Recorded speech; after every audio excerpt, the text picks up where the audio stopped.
México, el faro cultural, gastronómico y económico, tiene una epidemia de violaciones a los derechos humanos. La desaparición como violación grave a los derechos humanos ha sido una práctica constante en México.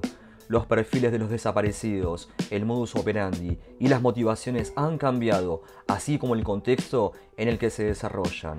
La evolución de estas variables, que van desde las razones políticas en el gobierno autoritario hasta la crisis social que inició con la lucha contra el narcotráfico. La desaparición de personas es un problema grave, no solo por la cantidad de víctimas que asciende actualmente a casi 100.000, sino por la corrupción e impunidad que rodean este crimen en un contexto de supuesta democracia.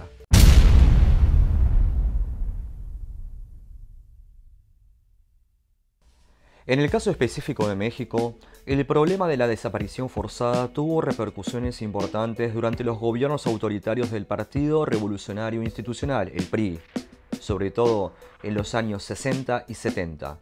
No obstante, la peor crisis de violaciones a derechos humanos ocurrió después de la alternancia en el sexenio de Felipe Calderón Hinojosa del Partido Acción Nacional, en el contexto de la llamada Guerra contra el Crimen Organizado. En ese contexto, durante la década de 1970 se inició la Operación Cóndor, que fue un plan coordinado por los gobiernos militares de Argentina, Bolivia, Brasil, Chile, Paraguay, Perú y Uruguay, con la finalidad de detener, intercambiar y, eventualmente, eliminar a opositores políticos. Durante esta operación, los gobiernos colaboraban entre sí para detener y eliminar a los opositores políticos fuera de sus fronteras, de tal forma que las víctimas de este crimen no estaban seguras ni en su país ni en los países vecinos. El malestar de la pobreza, las crisis económicas, la falta de libertad de expresión y la represión estatal que se dejaba sentir en las personas más jóvenes del país, quienes cuestionaban y criticaban al sistema, aunque no sin ser duramente perseguidos, violentados, arrestados o desaparecidos.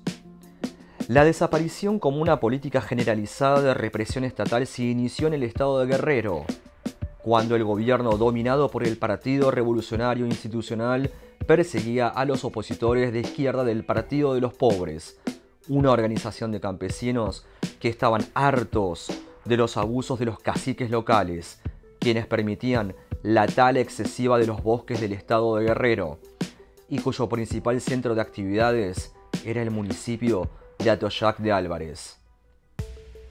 La reacción de la autoridad ante estos movimientos fue inmediata, pues ni el gobierno ni el partido oficial podían permitir grupos armados ni guerrillas dentro de sus fronteras, lo cual es normal para cualquier estado. El problema fue la represión brutal.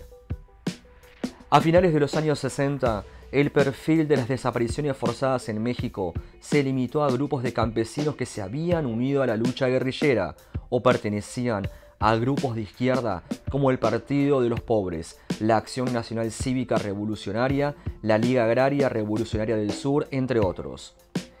El área de desapariciones estaba focalizada en las regiones del sur del país, principalmente en el estado de Guerrero.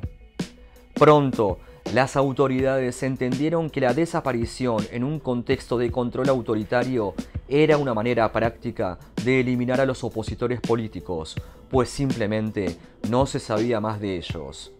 La víctima no solo tenía una suerte de desaparición fáctica, sino también administrativa y jurídica, pues no había cuerpo ni restos y, si los familiares no tenían pruebas de que habían sido arrestados por alguna autoridad, aquella podía pasar simplemente como persona extraviada. Obviamente, sus derechos desaparecían con ella. De igual forma, en los años 80, las instituciones públicas que participaban en la desaparición de personas se multiplicaron. En un principio, habían sido solo el Ejército y el CISEN, pero durante esta década se sumarían las Brigadas Blancas, grupos al servicio del Estado que actuaban de manera extralegal, las policías federales y estatales e incluso autoridades municipales.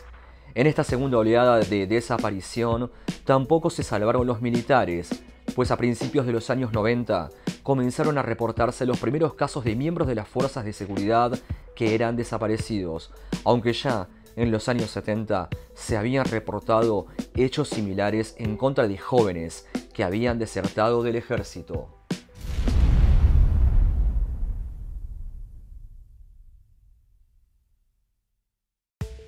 Al asumir la presidencia en el año 2012, el titular del Ejecutivo, Enrique Peña Nieto, reconoció que la guerra contra el narco iniciada por su predecesor, Felipe Calderón Hinojosa, había propiciado grandes abusos por parte de las fuerzas de seguridad.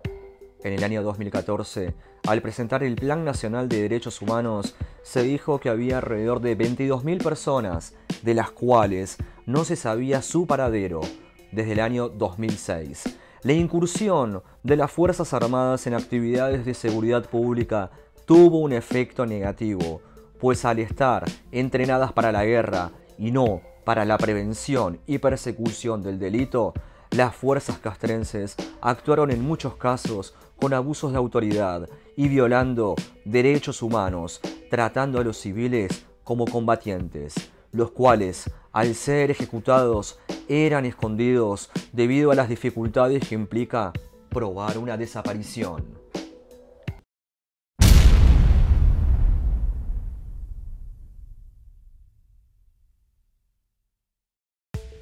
En los últimos 4 años han desaparecido un promedio de 4 a 5 menores de entre 0 y 17 años de edad al día y no han sido localizados de acuerdo con la Comisión Nacional de Búsqueda.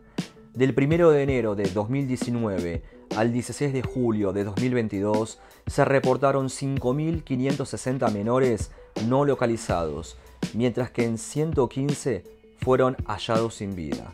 El reporte de la Comisión Nacional de Búsqueda revela que en ese lapso 21.144 menores de 0 a 17 años fueron reportados como desaparecidos. Sobre estas cifras, la Red por los Derechos de la Infancia en México, Redim, expone que, aunque en la mayoría de los casos los menores desaparecidos son localizados, 1 de cada 100 personas son encontradas sin vida y 20 de cada 100 continúan desaparecidas.